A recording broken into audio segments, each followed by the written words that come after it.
Please meet in the high school room. And we'll be reading from Mark. We'll be looking at the 11th chapter, starting in the 27th verse, reading on down to the 12th verse of the 12th chapter. And it said, they arrived in Jerusalem, they being the Jesus and his apostles, arrived again in Jerusalem, and while Jesus was walking in the temple courts, the chief priests, the teachers of the law, and the elders came to him. By what authority are you doing these things? They asked. And who gave you authority to do this? And Jesus replied, I will ask you one question. Answer me, and I will tell you by what authority I am doing these things. John's baptism, was it from heaven or from men? Tell me. And they discussed it among themselves and said, if we say from heaven, he will ask, then why didn't you believe him? But if we say from men, they feared the people, for everyone held that John was really a prophet. So they answered Jesus, we don't know.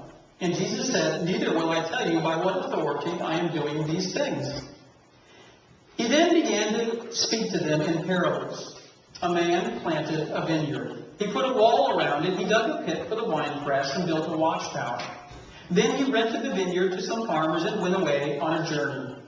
And at harvest time he sent a servant to the tenants to collect from them some of the fruit of the vineyard. But they seized him and beat him and sent him away empty-handed. Then he sent another servant to them, and they struck this man on the head and treated him shamefully. They sent still another, and that one they killed. And he sent many others, and some of them they beat, and others they killed.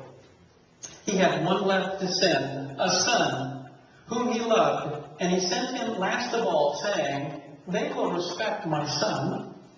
But the tenants said to one another, this is the heir. Come, let's kill him, and the inheritance will be ours. So they took him and killed him and threw him out of the vineyard. What then will the owner of the vineyard do? He will come and kill those tenants and give the vineyard to others. Haven't you read this scripture? The stone the builders rejected has become the capstone. The Lord has done this, and it is marvelous in our eyes. Then they looked for a way to arrest him, because they knew he had spoken the parable against them, but they were afraid of the crowd. So they left him and went away. What gives you the right? And in my former job, I heard that quite often. You may remember I was a bill collector before I became a pastor.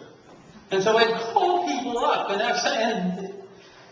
get that question, or that statement, really. It's phrased as a question, but it's really a statement. What gives you the right to call me about this bill? Of course, what gave me the right was because our company was hired by the people they owed money to in order to call them in order to collect this bill. Most of the time, this was something that was owed. Occasionally there was mistakes in bookkeeping, and occasionally there were other things going on, and sometimes people just simply couldn't pay the bill. But most of the time it was something they owed and they just needed to make arrangements on. But nobody liked getting those calls, and so I would sometimes get those kinds of questions. I suppose all authority figures at one time or another are questioned about what gives them the right. Teachers are questioned, what gives you the right to make me do my homework? Parents are questioned, what gives you the right to tell me when I should go to bed or what I should do? Bosses are sometimes questioned, what gives you the right to tell me when I can take my break or when I can't take my break? Governments are questioned, what gives you the right to tell me how much I should pay in taxes or what I should have to do? Here in our text, of course, Jesus is asked essentially that question. We see that in verse 27. Jesus is walking through the temple courts, and notice here the chief priests, the teachers of the law, and the elders came to him, and they said, by what authority are you doing these things? They asked, and who gave you authority to do this? They were saying, what gives you the right? And it's interesting because you notice, like I said, it's the chief priests, it's the teachers of the law, and it's the elders.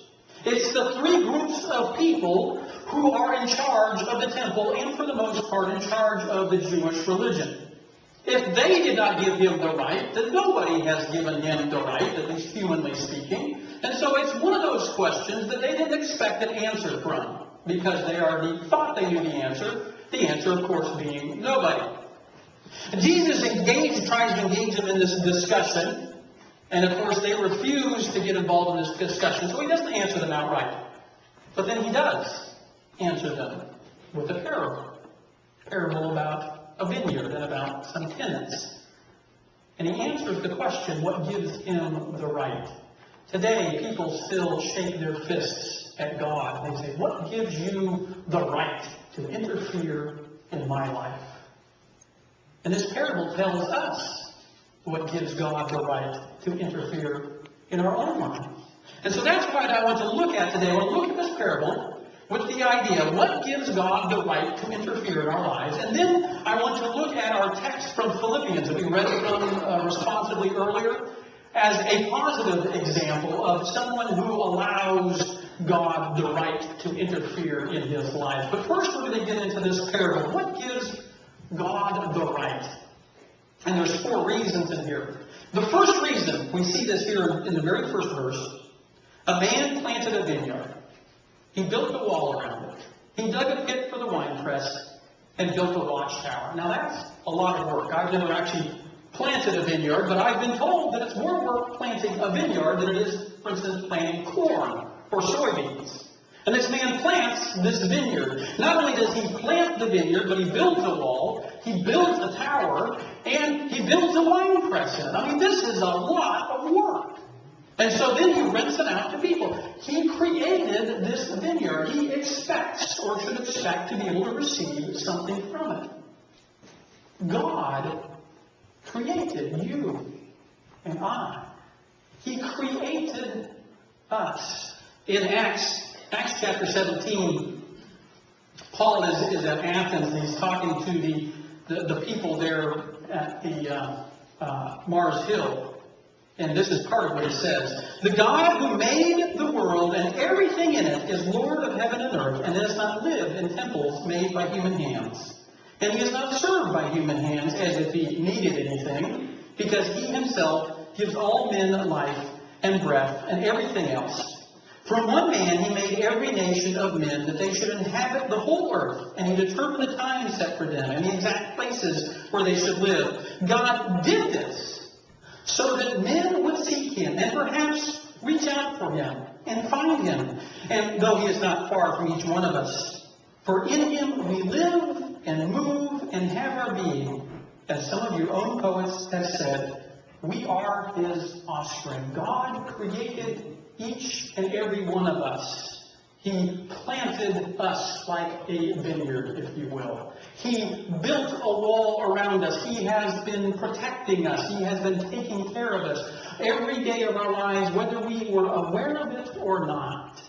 He built a watchtower, if you will. By the way, the watchtower in here is not a military structure, in the parable, I should say. It's not a military structure. It's an agricultural structure.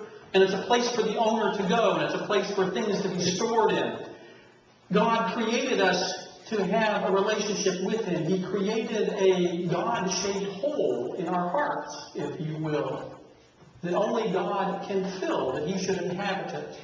Said that the parable, he created a wine press. He gave purpose to the vineyard. The vineyard was to create wine. He gives us purpose. He creates in us purpose. God created us, and that gives him the right to interfere in our lives. But there's another reason.